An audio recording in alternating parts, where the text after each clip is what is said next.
Welcome to another episode of Tatum Talks. I'm Ian Brannan. Along with me is Speedway legend Kelvin Tatum, and of course a commentator for the Grand Prix series, and has been commentating for British Speedway as well. And Kelv, it's been a while. We've been busy here, there and everywhere, and in that time the season has wrapped up, and I can't believe that it's now, well, nearly November. It's Halloween tomorrow night, so you know what perfect day to bring out this podcast than with our spooky offering. But last time we spoke was in August, and since then the Grand Prix series has wrapped up. We've had the Speedway of Nations, the British calendar has wrapped up, and of course the choices for the Grand Prix next season are now announced as well. So let's start off by wrapping up the season in the Grand Prix, casting our minds back now. It's obviously been a while, but what a culmination it was that for the first time in many a year, probably for the first time since we had that battle with Leguta and Schmarslik, that we had a real contest, and it went right to the very last lap of the very last heat. You can't ask for more than that. No, and all down to two men, effectively, Bartel Schmarslik and Brady Kurtz, and Kurtz being a rookie turning up. You fancied that he'd do well because as a rookie, he's a mature rookie. He's 28 years old. He'd ridden really well for Australia in the Speedway of Nations in 24. And that was kind of, he's been sort of knocking on the door of the international scene. But that performance with Jack Holder in his home club, obviously in Manchester, was an indication of what he was all about. And then he turned up, he breezed through the challenge in Pardubice in difficult conditions, and then turned up, and in truth, if he hadn't have missed out in Prague, when Leon Madsen steamed up the inside of him in the semi-final, and he missed the final that night, he would have been world champion. You know what I mean? And for him to have won 5 consecutive Grand Prix, as you say, it went round, he was leading that race in Voyens, a track that he'd only ever been to once before in 2013 as a teenager. A remarkable story, and one that actually made the series. It completely dominated the series. It was a 2-horse race throughout pretty much. It was, as a consequence, he grabbed all the headlines, rightly so, Kurtz, because of his performances, the Grand Prix wins. Schmarslik picking up that record-equaling 6th world title has kind of been overlooked in lots of ways because of the stunning performance from Brady Kurtz. But Schmarslik was smart, you know what I mean. He didn't panic in that last race. He did what he needed to do. But by golly, it was quite close, and the series was much richer for the presence of Mr. Kurtz. Fair play to him.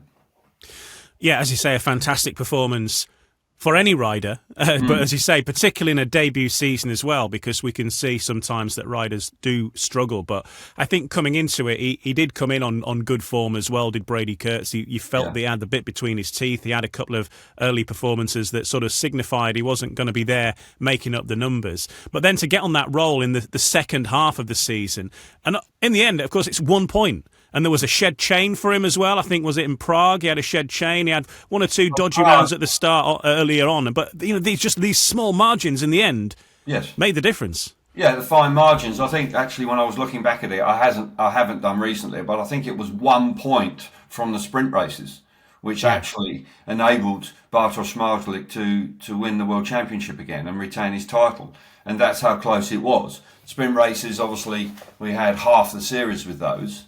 But that moment in Prague, when you reflect on it now, Leon Madsen, the chain did come off, but it came off as a consequence of what happened. There was a little bit of contact, but it could have so easily been difficult. There was a change to the format for 2025 with, the last chance qualifiers, the top 2 going through from the 20 heats. A lot of people were suggesting that was to stop Bartel Schmarslik winning his 6th World Championship. I don't know whether that was just a lot of conspiracy talk, but there's no doubt that actually the way it worked out, the first Grand Prix, he turned up in Germany, he won the sprint race and won the Grand Prix. So he anybody in authority thought that they might get the better of him. And sadly, no. But yeah, the way it worked down, I would say that he had 3 Grand Prix at his home track. Obviously double header in Manchester and then in Wrocław, but nonetheless, he clearly had a very strong belief. Played it beautifully, interviewed, was humble, but there was a steely determination in Brady Kurtz in 25 that I sincerely hope that he can replicate in the years coming forward. You'd like to think so. And when you look at the the winners throughout the course of the season, Bartosz Szmartlik, world champion, but only actually won 3 rounds. And the last time he got a victory was standing on the top step in Manchester. And then from there on, Kurtz won every single round. 5 on the bounce. Obviously, that is a terrific achievement for any rider. But, yeah, it's unprecedented. It's a record in itself. It is, yeah. And, when you look at his performances across the season, he deserved to be world champion. Morally, in lots of ways, you could argue that he is the world champion. But Bartosz Szmartlik, for all of the fact that he was under huge pressure in the second half of the season and Kurtz was on this relentless run, you have to give him credit, the fact that he handled that and he hung on and he did what he needed to do. He went into that last race and just knew, I need to chase him, I just need to finish behind him. If I'm right behind him, then he can't beat me. And you sense when he looked over his shoulder in the final in Voyens, Kurtz must have thought, what else can I do? Because he certainly didn't give it away, did he? He made Szmartlik sweat for it.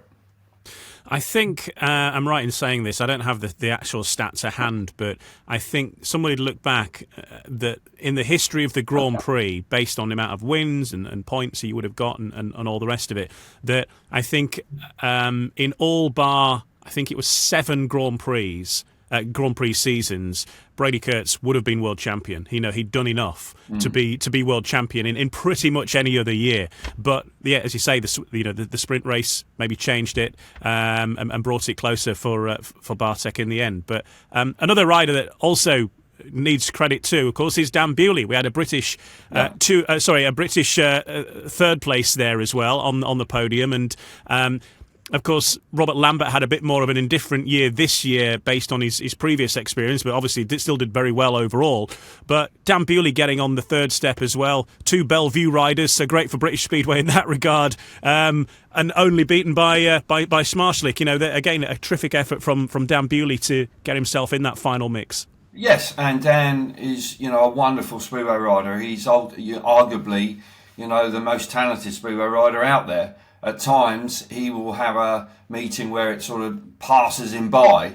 He's quite a laid-back character, and he rides the bike absolutely fabulously well. And to be number 3 in the world, I think he will be really pleased with that. I'd like to think that he could go on and win it. I really do. He certainly has got all the talent in the world to do that. Does he have that real killer instinct? The real drive that Kurtz displayed this year as teammate, and clearly what Bartosz Szmartlik has shown on numerous occasions, that's yet to be proven, actually. But there's no doubt that Bewley is somebody that has to be taken very seriously, and you have to believe that there's a world championship in him. Regarding Robert Lambert, I think possibly the weight of expectation, world number 2, everybody probably getting very excited about, can this be the year you can take that step forward and really believe it? He only slipped up once in 24, that was in Gordjoff. If he hadn't have done that, it would have been a lot closer with Szmartlik in 24. So, but he seemed to be almost trying too hard, Robert Lambert, to me. And there were, he missed out on the LCQs on several occasions, one of which was in Manchester. And that was a major surprise. And so he had a hard, tough season and finally ground his way into 7th place. So he was back automatically. He didn't need a pick. He would have got a pick. But, to me, in a season he probably learnt a lot about himself.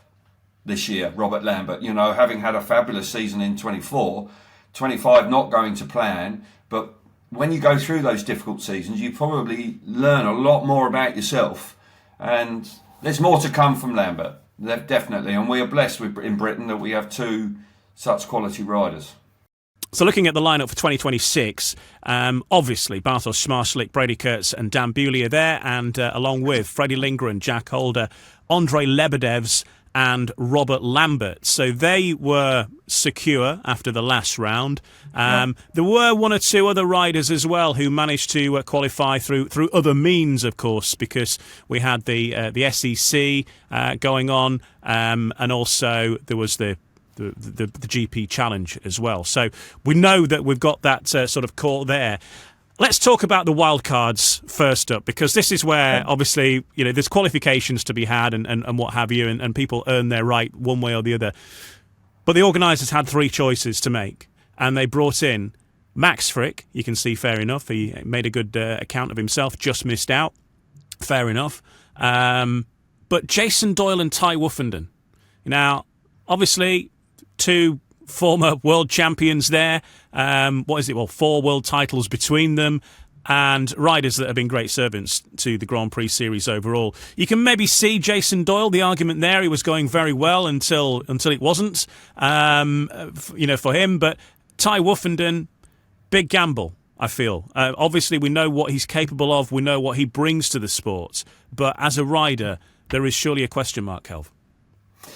Yeah, I think it's a question that a lot of people will be asking and talking about. It's there's no question it would have got a lot of reaction when it was announced, and particularly after the dreadful accident that he had at the beginning of 25, riding for his new club in Poland. From what I gather, he nearly died. And he had a series of very serious injuries, which he made a remarkable comeback. I mean, in such a short period of time, the intensive rehab he had in Poland, clearly the surgery he's had is very good as well. And, he's a determined character, and it was incredible to see him floating around Wrocław doing some practice laps on his bike. I think the new promoter coming in will have had influence on this decision for 2026. Ty Woofenden is a hugely popular rider, always has been. He has a tremendous following on social media. He is an unusual character. He transcends the sport in lots of ways. Ty, he does his DJing. There's no doubt that he attracts a younger, non-motorcycling element to the sport. There's no doubt about it. I think he's the only rider that really does that. I think if the new promoter, Richard Coleman and Mayfield Sports, if they get Ty Woofenden from 2018 or 2015, it will be an absolute masterstroke, because he is without doubt, one of the best speedway riders we've seen.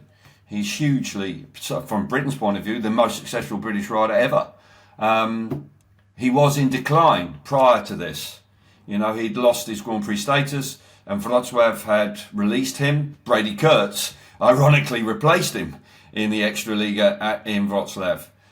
So, as I say, it's a big undertaking. It's a huge undertaking for Ty, but maybe that's just the sort of challenge he needs to come back and prove all the doubters wrong. I hope so, because I was very fortunate to see him win those 3 world titles.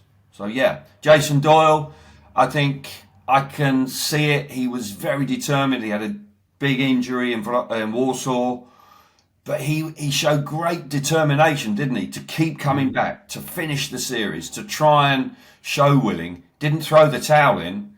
I kind of get that. There will be 1 or 2 riders feeling very aggrieved that they've been overlooked. Mikkel Mikkelsen, for one, definitely he'll feel his nose has been put out of joint. Possibly Nazar Panitsky, the under-21 world champion, may feel that he maybe could have been given an opportunity to be in there as well. But the decision's been made, and the time will tell. But I look at it, Ian, and I look at the qualifiers from the challenge. I look at the wild cards. I like Leon Madsen coming back in, clearly desperate to get back in. He had one appearance, made the rostrum. Dudek back in. What a season Dudek's had. Yeah. You know what I mean? He hasn't been in the Grand Prix, but Dudek has had an incredible season. He's European champion, he's Extraliga champion, he's Polish champion. You know, and the fact of the matter is that he's back in. I think that is a good thing. Jepsen Jensen, rejuvenated rider, Leon Madsen. I think those three riders alone make the Grand Prix lineup stronger. Yeah, definitely. As you say, it's about strengthening the whole product, I suppose, isn't it? And you've got these riders that you know are going to compete. Like Dudek, as you say, has had a terrific season.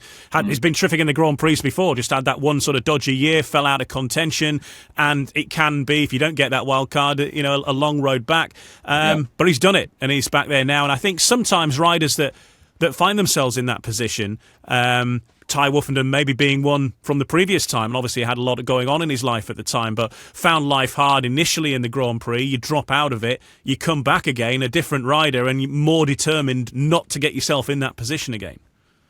Yeah, I think what you do, you appreciate it a touch more because you miss it.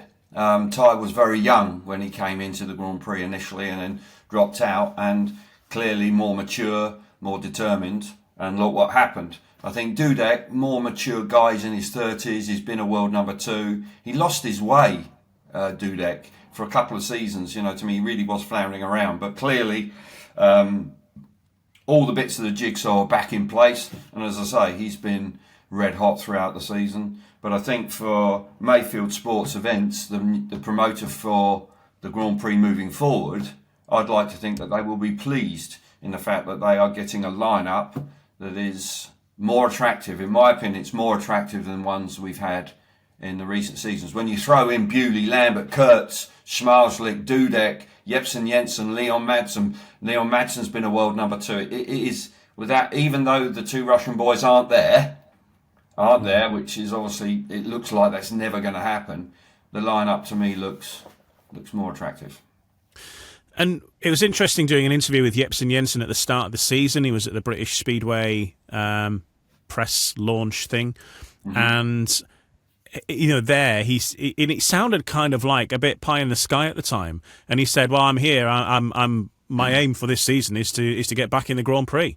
And this is, of course, is a rider who had really sort of dropped off the radar in many ways. And, you know, he was coming a bit left field into the Birmingham team. Obviously didn't last the distance there. But you know, he said, look, I've got to a point in my life now where I feel that, if I'm going to get back in the Grand Prix, I've had this dawning moment that I need to do it now. You know, I'm getting on a bit and opportunities are running out. And so it's like, right, I'm going to go for it this year. And I'm getting back in the Grand Prix, and he has. And you know, it's a terrific effort. And it's like you were there. You heard it first, effectively, at the beginning of the year. Fair play, you know. Yeah. That's like. Yeah, well, he talked the talk and then he delivered, didn't he? He walked the walk, and that's not always the case. And the one opportunity he had in the Grand Prix, he made the rostrum. You know, he started appallingly in Voyens and turned it all around, and that shows you a strength of character. You know, he won a Grand Prix there back in 2012. And I think, you know, as you say, he was in the wilderness. I think he's had a few demons. I think he's had lack of confidence. I think he's doubted himself. But now in his early 30s, clearly now has an inner belief that he belongs at the top table and that he has something to offer. And as I say, I think he is a good addition for 2026. And I think Michael Jepsen Jensen will be a dangerous guy. I expect him to be right in the mix. I think Dudek, if these guys can actually maintain their form into next season, I think it's not going to be a 2-horse race. It won't be. No. You know, I think you're going to find that there's going to be a few riders in contention, which will only make it all the more exciting. The other qualifiers we haven't really touched on, but we'll just give them a mention. Dominic Cabrera and Casper Warina will also be in the series as well. They came through the SGP Challenge. So Bit of fluff there for the Poles to get behind, of course. And then looking at the substitutes, the first reserve, if someone does find themselves crocked, inevitably somebody will. You would fancy. It's very rare we get through in one piece throughout the whole season. But Nazar Panitsky is the first choice. The Ukrainian, he's the world under-21 champion, isn't he? Won the SGP2 series. Anders Thomsen, of course, one of the riders that's had to make way. He's second choice. Jan Kvek is on the list as well. Kai Huckenbeck and Matthias Polstadt are the 5 riders who are waiting in the wings. But certainly the first 2 there, you're probably likely to see in action at some point, you'd think, across the season. Panitsky and Anders Thomsen, and maybe Jan Kvek might realistically get a go. Possibly, yes. And Panitsky is a rider that sort of burst on the scene in the SGP2 last year, and then has backed it up with a win in the SGP2 World Championship in 2025. So, yeah, be good to see him in it. I think, as I said before, I think Mikkelsen has actually missed out on all levels. He's not even on the reserve list. And he's a multiple European champion. And he won a Grand Prix last year, but just shows you how brutal it can be. And I think he probably was one rider that possibly felt that he would get a wild card. But that hasn't been the case. But look, you're right, injuries play a significant part in the sport, and you would think that Panitsky and possibly Thompson might well get a run out, certainly. But it'll be interesting to see how that unfolds. The other big event, of course, which has happened since the culmination of the Grand Prix series is the Speedway of Nations, which took place in Torun. Can't really say it was a packed house, unfortunately. It was obviously that goes down to a number of things, but I think the cost of the tickets for the Poles was way higher than what they're used to paying, so I think that certainly had a bearing on it. But of course, when it came to the final, Poland were there, but they were not on the top step. Australia, Brady Kurtz and Jack Holder and Mark Lemon and the rest of the squad, they were all there, weren't they? But it was obviously a great way for the season to finish there for Brady Kurtz, getting on the top step finally. Bit of a consolation prize, wasn't it, really, for Brady Kurtz. Got a gold medal. It was a disappointing week in the fact that the fans didn't turn out. 3 nights, pretty much nobody there. And then less than half full on the final itself. Poland, once again, have just got a curse. They're cursed when it comes to the Speedway of Nations. Just not working out. They ran out of steam. They started well, but they ran out of steam. And there's no question that the Australians just got better and better the longer the night went on. Jason Doyle is the other rider that was involved, of course. He was the 3rd rider who got a ride in the qualifier earlier in the week, but wasn't required on the night.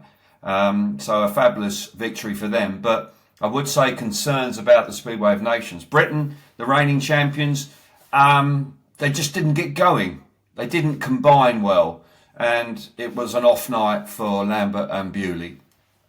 Brennan got a ride because Bewley got knocked about in that crash when he came off a little bit later on. But it was, to be honest, I don't like being negative about a World Championship event, but it was an underwhelming championship. It was an underwhelming tournament because for me it was at the wrong time of year.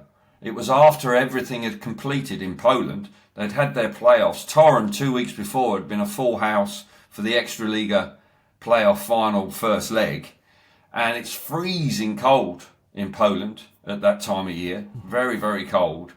Prices were high, and I think everybody's a bit burnt out at that time of year. I really do believe so. And they had their world champion in Poland.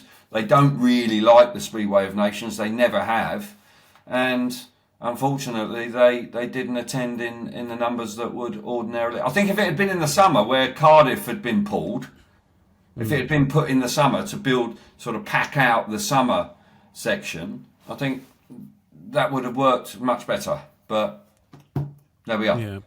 Yeah, it was interesting, obviously, Poland being in the final as well. And usually, obviously, it's no... But Ian, they've never supported that championship. They never have.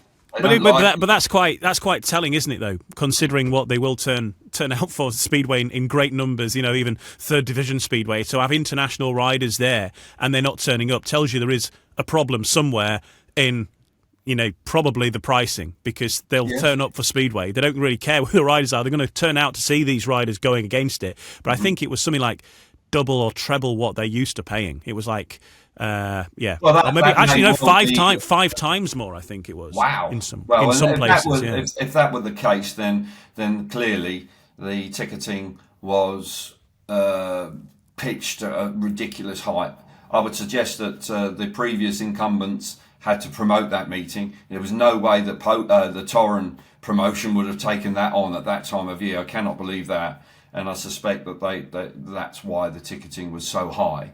But as I say, it wasn't it wasn't a very good championship. It was brilliant for Australia. Of course, they won in a very competitive meeting. But from a point of view of an advert for International Speedway, it didn't. That week wasn't great. With the stadium. I'll tell you the highlight of the week for me was the Germans winning the under 21 night. Yes. Absolute chaos. Norit Bladorn just summed it up perfectly. He said they were all laughing at us. We had a guy from where was it? Housel. What was his name? Housel from Mario Housel. Mario Housel from the Seychelles or something, and they had a girl in there as well, and Norwich, and of course other teams are looking at them thinking, well, they're just a bit of a joke. They're a bit of a joke, and they won it. And I mean, that was fantastic, and that was something quite special, really. And for me, that was sort of like put a smile on our faces when they won. So for me, that was very much the highlight. It's almost like a Speedway equivalent of the story. I mean, remember that film Cool Runnings, where the Jamaica bobsleigh team turned up? Exactly. John Candy, he's there doing his business. Come on, we can do it. No, I tend to agree. It was such a remarkable story, and they just kept going. And that Mario Housel, he can ride. Can ride. And he didn't let the side down at all. So yeah, congratulations to them. But no, it was quite a remarkable scene, really. Now, next year, are we on to it? Is it a Speedway World Cup year next year, supposedly? Yes, it is. And the final is in the Narodowi. That's right, yeah. In Warsaw. We don't know the dates. So there's no dates announced yet. So where the qualifiers will be is not entirely known. I'm hearing whispers about they may actually be on a Friday before Grand Prix. Okay. But I don't know that none of that is confirmed. None of that's confirmed. Well, we don't, as I say, as we're doing this podcast, we don't actually have an official calendar for 2026. Well, that's right. But I just had the Speedway GP website open and it's crashed because it's sort of gone down. So maybe they're uploading the calendar as we speak. Wow! Imagine that. Try again later. I'm going to keep refreshing and see what happens. So that's the international world. One other story to talk about, which people may or may not have read, but in the Speedway Star. Obviously off the back of Poland finishing second place in the Speedway of Nations, but the team manager of the Polish side, he's been there for quite some time as well, hasn't he, and quite a strong figure in Polish Speedway, if not the strongest, and therefore really having an effect on World Speedway. Rafael Dubrucki, who's the team manager was the team manager of the Polish national side, has done an interview in the Speedway Star this week, the last week of October, in case you're listening to this further down the line.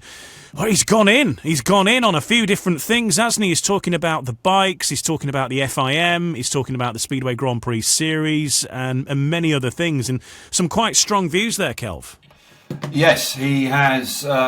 He's come out swinging, or he's left his role and he's come out swinging. Some of it I agree with, actually. I think, when he talks about the silencers on the bikes and one or two things and injuries that are sustained by riders, there are far too many of those, even with safety fences and such like. I tend to have some sympathy with that. Whether Poland should be having all the say in the sport, I would say probably not. I tend to agree with him, like the diminishing numbers and license holders in countries like in Scandinavia, in Sweden, and even in Poland, has to be of huge concern to the organisers of the sport, because if you don't have new youth riders coming through, then the future, well, there will be no future. Interesting, like he said, that they don't like the SGP4 bike, which the previous incumbents spent a lot of time and money on trying to promote. Even actually now they have a world championship for the SGP4, and they just turned around and said, no, we don't use them. They're too expensive. We don't use them in this country either. Yeah, that's more difficult. Where would you ride them? Yeah.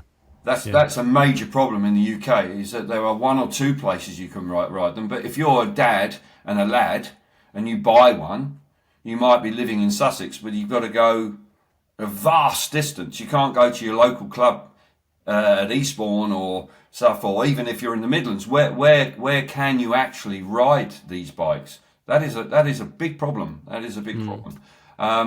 I think they were hoping that it was just going to force countries to... Well, there is infrastructure in Denmark and Sweden. They've all got junior tracks everywhere.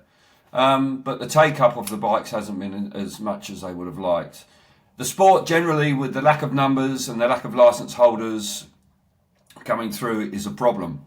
It's a problem, and it's one that is not discussed at all, really. But he mentions it, and it's one thing I really picked up on, and I thought, yeah, it's one that if you don't, in the next decade, if we don't have new kids coming through and producing and taking the sport up, you're going to run out of riders. There's already a lack of riders in the UK. Dubrucki's pointed out, but Poland, and Neil Vatcher has said this to me as well when we've been talking about the British Speedway Youth Programme, that Poland have a lot of riders, but they start off with a lot, but they lose a lot as well. You know, there are a lot of even the Poles that jack it in midway through, largely through cost. And a lot of what he discusses in the article in the magazine is about cost and reducing costs. And, you know, he goes into tyres and silencers and engine repairs and all the rest of it. And there's no question that needs to be looked at, without doubt. I talk about it quite a lot. And I think also for Britain, we could discuss about having some different regulations for Britain to enable our speedway to be improved. But it's something that is not discussed and it's not looked at, possibly because it's not sexy enough. But there's no doubt the sport is in a precarious place right now. It's going through a significant change on domestic and international fronts. And I hope that we come out the other side of it and we move forward with it being in a healthier place. But I think it will take a bit of time, and one or two brave decisions need to be made to enable that to happen. You know, I've been around for donkey's years and I've seen the sport evolve in different ways. I think sometimes if you look at Formula One and MotoGP, they have made some big changes to the way they have with their cost cutting, particularly cost cutting. They've actually reduced RPM significantly. Teams can only have a certain allocation of engines throughout the season. So as a consequence, they've had to make their engines more reliable and run for longer periods of time between servicing. We haven't really done that in Speedway. We have not really got to grips with that. And that is one area that really does need to be looked at, and it can be addressed, but there needs to be a will to do that. Without that, then it will just continue down the road. And the fact is I think that does put off a lot of parents or dads when they look at the cost implications of running a speedway bike. It looks very simple, a speedway bike. It is in lots of ways. It's far more simple than a road bike or a motocross bike. But it's very expensive to run, you know. So, hey, we could do with looking at some of that stuff. But Dubrucki's article is an interesting one, and I think it will get... I'd like to think that it will get... there's food for thought in there, definitely. Just to summarise really what he says, he's talking about how, well, he says that really he feels that the FIM have got it in for Poland, and go out of their way to make life hard for them. He's asked actually if the other national team managers, if they all got together, Sweden, Denmark, Britain, Australia, and clubbed together and had some sort of collective argument there. But he doesn't feel that everybody sings from the same hymn sheet as Poland. And again, really feeling that Poland are out on their own, but they've got all the money and they've got the focus, they've got the biggest riders, they see it as having the best league, and he feels that they should have a bit more respect for what they contribute to the sport. And really, and something you touched on before actually earlier, that how much of a support they've been to the World Series as well. And of course, when Warner Brothers decided they weren't going to continue running the Speedway Grand Prix series at this point, they had this get out. There's obviously been a choice for the FIM as to where that went. I do believe that the Polish authorities were strongly vying to take control of the Grand Prix series. Obviously, they've lost out there to Mayfield as well. So, again, another thing that's gone against the Poles that they will see in their eyes. Yeah, the relationship is not particularly healthy, and I would suggest that the FIM are pleased that the Poles don't run the Grand Prix and aren't in control of it in that regard. As I say, I just think that there's been a build-up over a certain amount of time where the two haven't really worked well together. The Extraliga are all powerful, and a domestic competition which it's pretty much, you can look at it, it's bigger than the World Championship. Certainly financially, the rewards are significant now. So for riders, it's not all perfect. I mean, crikey, riders do get in all sorts of problems there where teams don't pay them. It goes on all the time. But I don't really know what the answer is. They need to try and find some common ground in lots of ways, because without it, if they don't have that, then we're going to have this sort of war between the two factions. And right now, with Denmark, Sweden and Britain in particular, they're going through tough periods of time. It's not rosy. Poland is awash with money. You only have to look at what's going on there, and the fact that they have by far the most Grand Prix on the calendar for the last decade, maybe more. I don't really know. There needs to be some softening probably on both sides to enable that to be a more productive relationship, because right now it seems to be they're working against each other rather than with each other, which is not healthy for the sport. It really isn't. No, absolutely not. But certainly one to watch, and you can see that interview. You can read that interview in the latest edition of the Speedway Star at the end of October 2025. Right, let's just round up by looking at British Speedway. It seems a while ago now, but of course, finally, since waiting since 1998. Chris Louis was but an upcoming rider in the team at the time, the last time they were on the top step of League Speedway at the highest level. But this time, the Ipswich Witches got it over the line. They've been close a few times, but this time they got that top prize, and they are the Road Motor All Premiership champions. Went the distance, and even when you felt they had it won, they felt that they still had a way to throw it away in the final couple of heats. Richie Hawkins and Chris Louis, I did an interview with them last week, and they were like, yeah, we didn't believe it till we saw it. And then we had that moment of, obviously you were commentating on Kelv, where it was won, and effectively the title was awarded by the referee in the end, and a little bit of confusion. Didn't have that real big winning moment where you can punch the air, I guess, and the rider goes over the finish line, and that's it. The celebrations begin. Ryan Douglas crashed, and that really awarded it. But there was still an opportunity for a 5-0 to square things up, and Richie Hawkins was absolutely sure that Ipswich still had a chance of throwing it away at that point.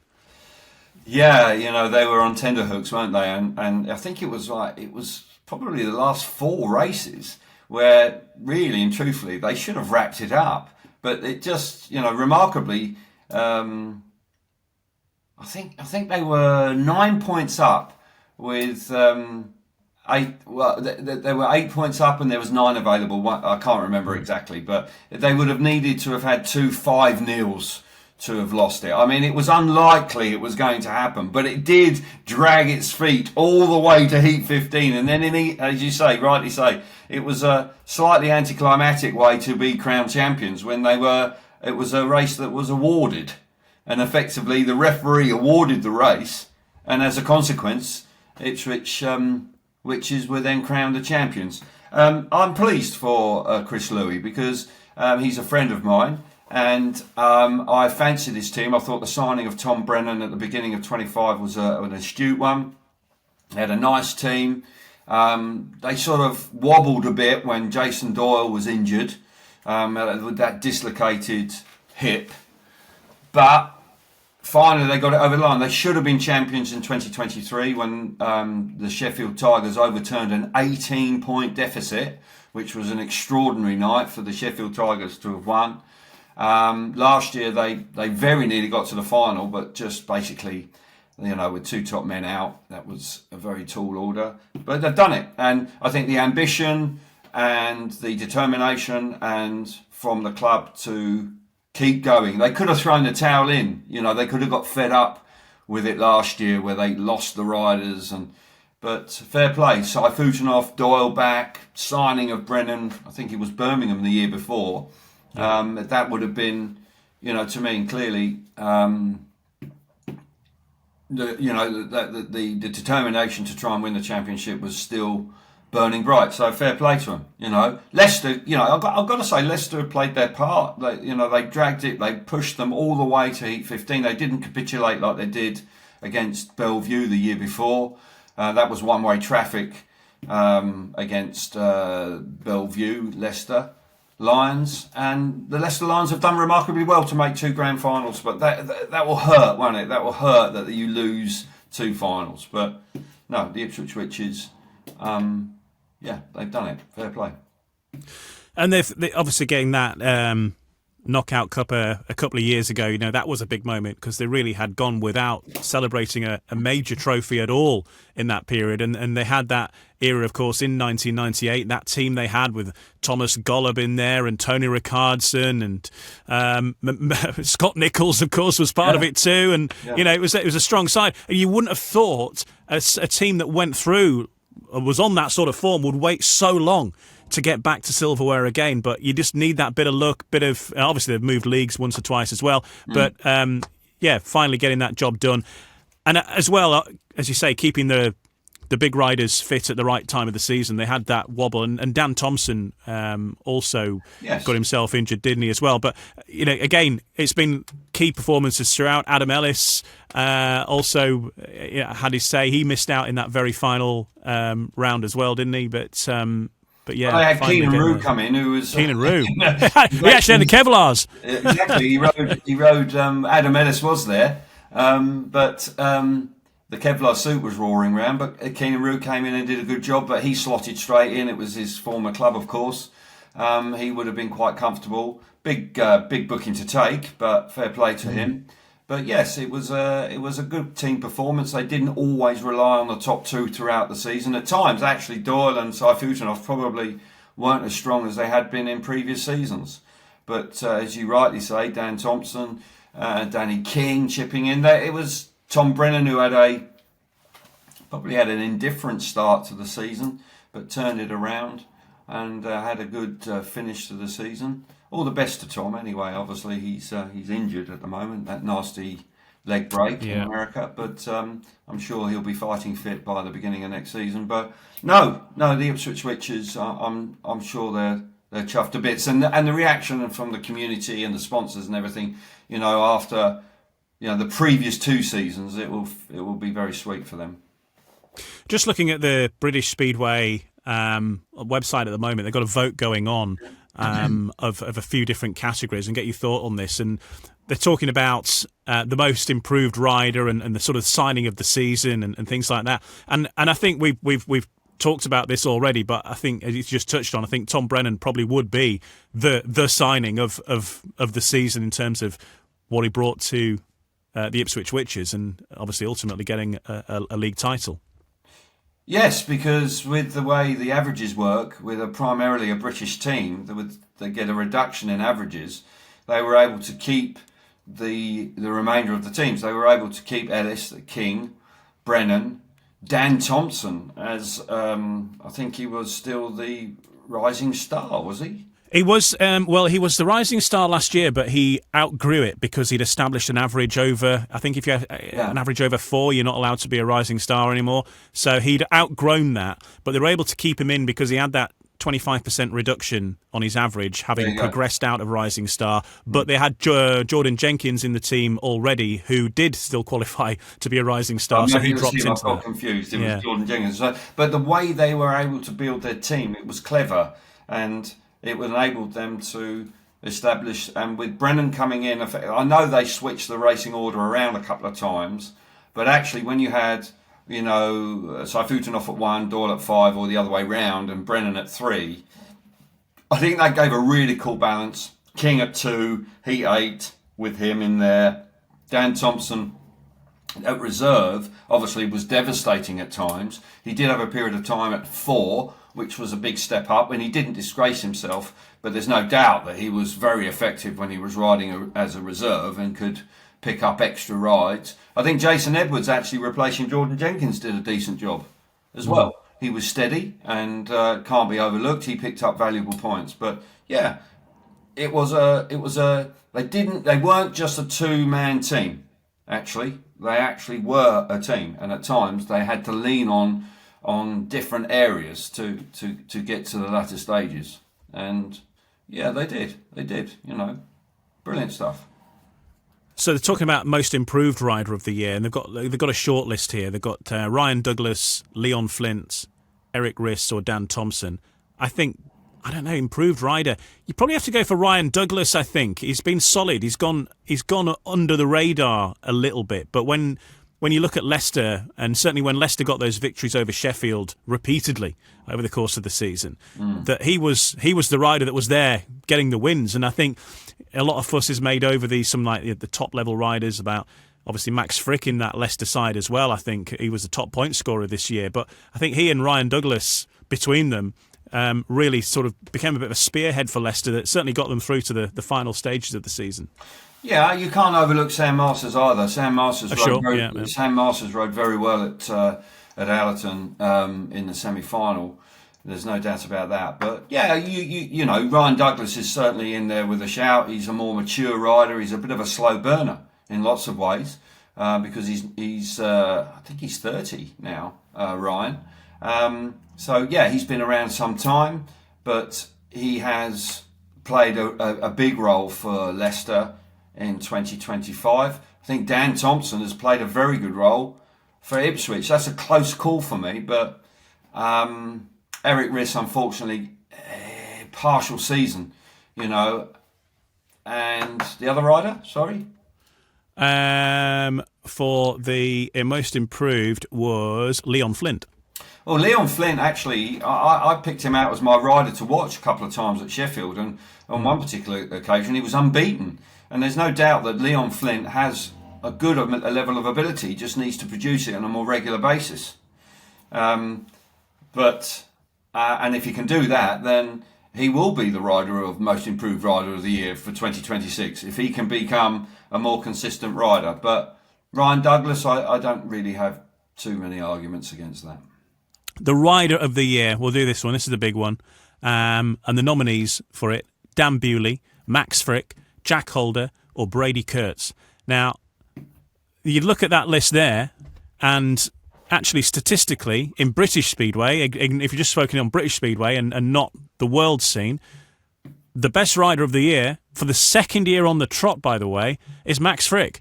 He's the top point scorer, topped the averages in the end. People will always say Brady Kurtz and Dan Bewley, but I think Max Frick, again, a rider, as I say, it goes under the radar a little bit of exactly just how good he is.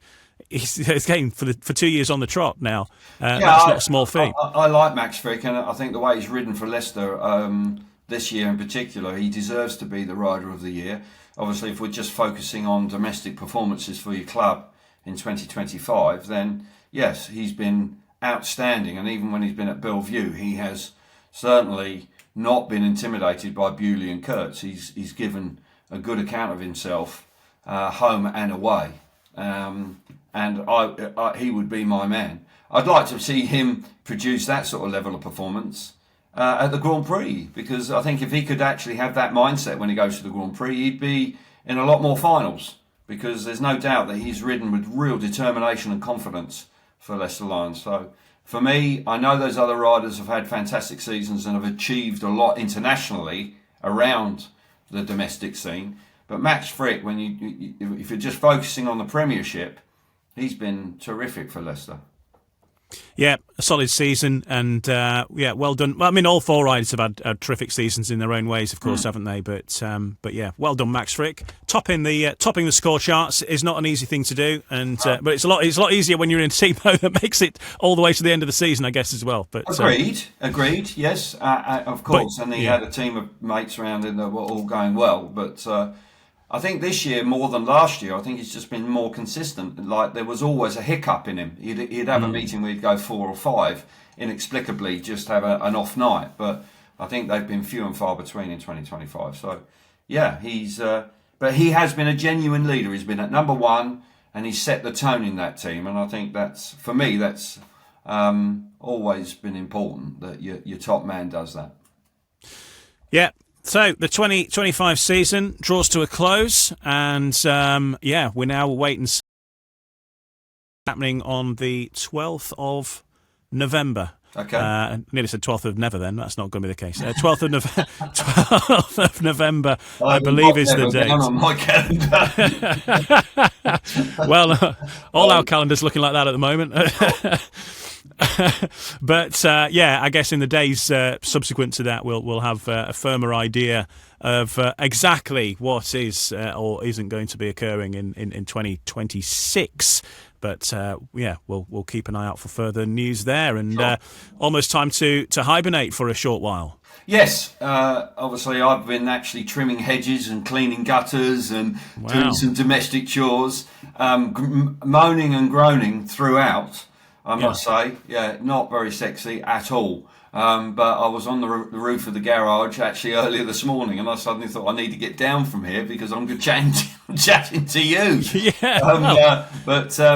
No, it's a period of time, but just to sort of like take it all in and let the dust settle a bit, and wait for the news to seep through about the future of where we're going in Britain and internationally, because there's lots of information still to come out. So.